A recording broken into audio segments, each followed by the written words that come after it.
So from your job, just share an example that a challenge you faced, and also then you come up with solutions. I faced like two major challenges in my current job. When I started, like I told you, like this company we are working on CI/CD pipeline, right? So Jenkins. So and one of the tasks my manager gave me in the beginning, he said that Kaiser, the Jenkins version is really old. Can you update the version?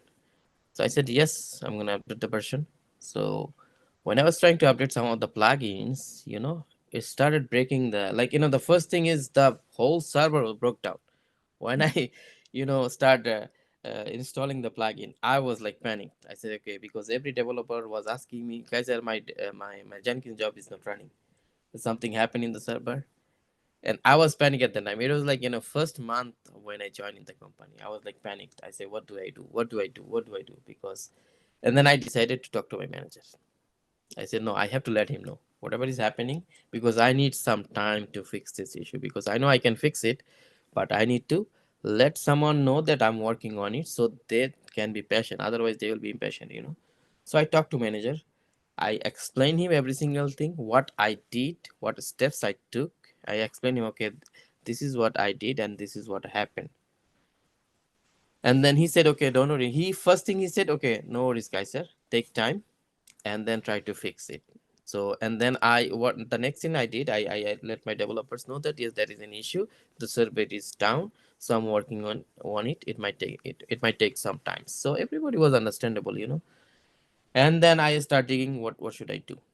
Because in the EC2, I believe you guys work on AWS, so you know that EC2 has backup every single day. They have a backup, so we have our automated backup. That the server has automated backup every single day. So I took down the current one, like the one that is already down, right? So I took one of the snapshot from the backup, and then I got the server up and running within like 1 hour. And then my manager said, okay, it's good.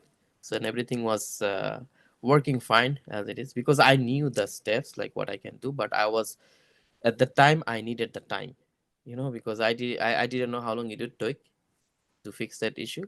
But first thing I did is to communicate with my manager to let him know what's going on and to communicate with my team that I need some time to fix it. And then I worked on it. And there was like in the beginning, I was like panicked. I said, okay, maybe they will fire me because I broke down the server and then no Jenkins was working. And in that Jenkins server, like hundreds of projects were there, Jenkins projects. And you can imagine that those hundreds of Jenkins job is not working. Not only one team, two team, because we have our backend team, we have our front end team, and everybody was waiting on me. So you can imagine what was my situation.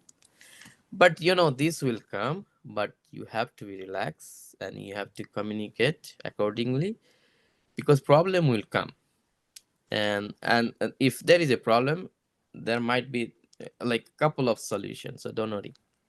So you can fix it if you know the things.